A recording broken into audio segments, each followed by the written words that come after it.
জনতার আওয়াজ যখন আসল জায়গা পর্যন্ত পৌঁছয় না, তখন পথে নামতে হয় বিধায়ককেই। ঠিক এভাবেই প্রতিবাদ জানাতে হয়।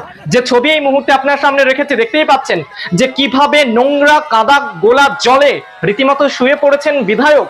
জনতার আওয়াজ যখন আসল জায়গা পর্যন্ত পৌঁছচ্ছে না, যখন বারবার আবেদন করা সত্ত্বেও আমজনতা সুরাহা মিলছে না, ঠিক সেই মুহূর্তে রাস্তার এই জমা জলে আমজনতার কথা, আমজনতার যে বক্তব্য, সেই বক্তব্যকেই যেন ফুটিয়ে তুললেন।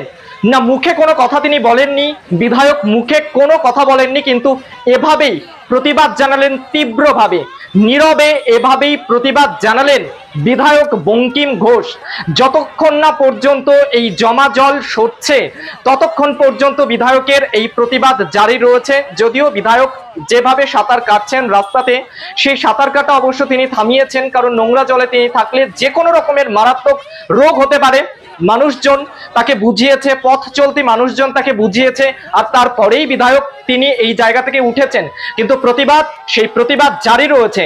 এই প্রতিবাদ যে মানুষ দেখবে, যত মানুষ দেখবে, চাকদা বনগা রোডের যত মানুষের কাছে এই ভিডিও পৌঁছে যাবে, তত মানুষই এই ভিডিওকে সমর্থন করবেন, এমনটাই বক্তব্য বঙ্কিম ঘোষের। না, তিনি মুখে কিছু বলেননি, কিন্তু তার ভাষা এটাই, এমনটাই তার সমর্থকেরা যারা ওখানে উপস্থিত ছিলেন তারা অন্তত পক্ষে বলছেন যে বিধায়ক বঙ্কিম ঘোষ তিনি যেভাবে প্রতিবাদ করলেন, এই প্রতিবাদ আসলে চাকদা বনগা রোডের যে সমস্ত মানুষজন প্রতিদিন এই রাস্তা দিয়ে চলাচল করছেন, এই প্রতিবাদ আসলে তাদের, এই ভাষা আসলে তাদের। নোংরা জলের ভেতর, নোংরা জলের মধ্যে এভাবেই শুয়ে প্রতিবাদ জানালেন বঙ্কিম ঘোষ। যে কাজ দীর্ঘদিন ধরে বছরের পর বছর ঝুলে রয়েছে, সেই কাজ এবার কি হবে? অন্তত আশার বাণী শুনছেন, অন্তত আশ্বস্ত হচ্ছেন মানুষজন।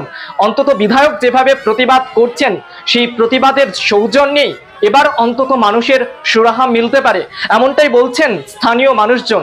আর বিধায়ক এভাবেই কড়া প্রতিবাদ জানালেন, ধিক্কার জানালেন।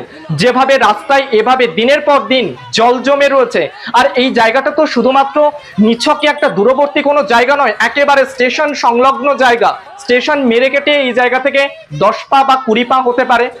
ঠিক তার অদূরেই, স্টেশনের অদূরেই এভাবে জমা জল, যেখানে হাজার হাজার মানুষের প্রতিদিন যাতায়াত করতে কষ্ট হয়, সেই ভাষা বুঝেছেন বঙ্কিম ঘোষ, সেই কষ্ট বুঝেছেন বিধায়ক। আর সে কারণেই তিনি এভাবে প্রতিবাদ করলেন, পথে প্রতিবাদ, মাটিতে শুয়ে, জলের মধ্যে, নোংরা জলের ভিতর শুয়ে এভাবেই প্রতিবাদ জানালেন বঙ্কিম ঘোষ।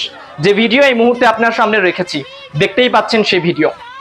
অপরদিকে স্থানীয় তৃণমূল নেতৃত্ব জানাচ্ছে বিধায়ক নাটক করলেন। বিধায়ক নাটকটা বেশ ভালোই জানেন, সাঁতার তিনি জানেন না, সাঁতারে ভর্তি হতে বলুন তাকে, এমনটাই সংবাদ মাধ্যমকে জানালেন স্থানীয় তৃণমূল নেতৃত্ব।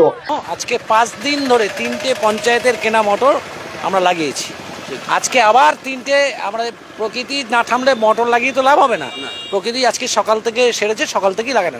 বিধায়ক নাটক করলেন। বিধায়ক সাঁতার জানেন না, তা আমাদের সাঁতার ওনাকে ভর্তি হতে বলেন, আমরা সাঁতার শিখিয়ে দেবো। আর স্থানীয় পঞ্চায়েতের তরফ থেকে যথাশীঘ্র সকাল থেকেই বলা হচ্ছে যে সেখানে পাম্পের মাধ্যমে জল বের করার কাজ শুরু হয়েছে। প্রকৃতি আজ থেমেছে, সে কারণেই জল বের করার ব্যবস্থাপনাও সকাল থেকে করা হয়েছে। আর এই যে রাস্তার দুর্ভোগ, যেটা বছরের পর বছর মানুষকে ভোগ করতে হচ্ছে, সেই দুর্ভোগ কাটবে। সরকারের তরফ থেকে 23 কোটি টাকা স্যাংশন করা হয়েছে। সেই টাকার মাধ্যমে এই রাস্তা খুব শীঘ্রই, যথাশীঘ্র সম্ভব এই রাস্তাকে মেরামত করা হবে।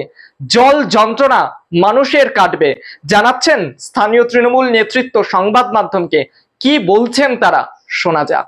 সরকারের পক্ষ থেকে 23 কোটি টাকা স্যাংশন হয়ে গেছে। ইতিমধ্যে